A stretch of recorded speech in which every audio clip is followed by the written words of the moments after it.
पंचतंत्र की कहानी खरगोश और चूहा, rabbit and rat story in Hindi. बहुत समय पहले की बात है। किसी जंगल में एक खरगोश अपने परिवार के साथ रहता था। खरगोश जहाँ रहता था वहाँ आसपास बड़े जानवरों की संख्या ज्यादा थी। खरगोश और उसका परिवार हमेशा इस बात से डरे हुए रहते थे कि कोई जानवर आकर उन्हें नुकसान न पहुंचा दे। उन्हें अपने घर के आसपास जरा भी हलचल सुनाई देती थी तो वो झट से अपने बिल में छुप जाया करते थे। दूसरे जानवरों का डर उन पर इस कदर हावी था कि उनकी आहट भर सुनकर उनमें से कुछ खरगोशों की डर से मौत हो गई। यह सब देखकर खरगोश बड़ा परेशान रहता था। एक दिन घोड़ों का दल उनके घर के पास से गुजरा। घोड़ों की आवाज सुनकर सभी सहम गए और हमेशा की तरह अपने बिल में छुप गए। डर से पूरा दिन कोई बिल से बाहर खाने की तलाश में भी नहीं गया। अपने परिवार को इस हालत में देखकर खरगोश बेहद दुखी हुआ। उसने भगवान को कोसते हुए कहा कि हे भगवान, आपने हमें इतना कमजोर क्यों बनाया है?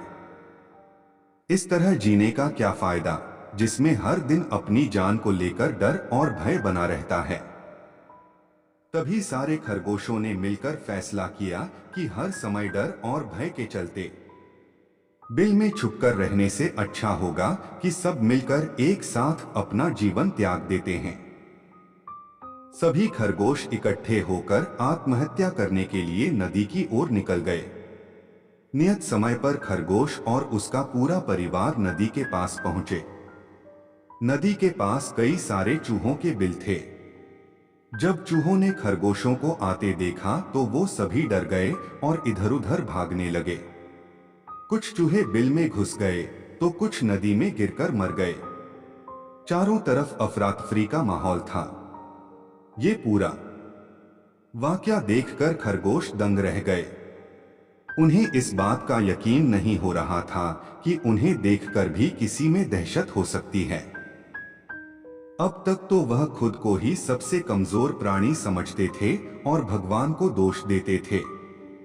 अब खरगोशों की समझ में आ गया था कि भगवान ने दुनिया में अलग अलग खासियत के साथ जीव जंतु बनाए हैं। जो जैसा है उसे वैसे ही स्वीकार करना चाहिए। अगर किसी में कमी है तो उसमें कुछ गुण भी हैं। हर किसी में एक जैसे गुण नहीं हो सकते। ये समझने के बाद खरगोश और उसका परिवार घर वापस लौट गए। कहानी से सीख, प्रकृति ने सभी को शक्तिशाली बनाया है।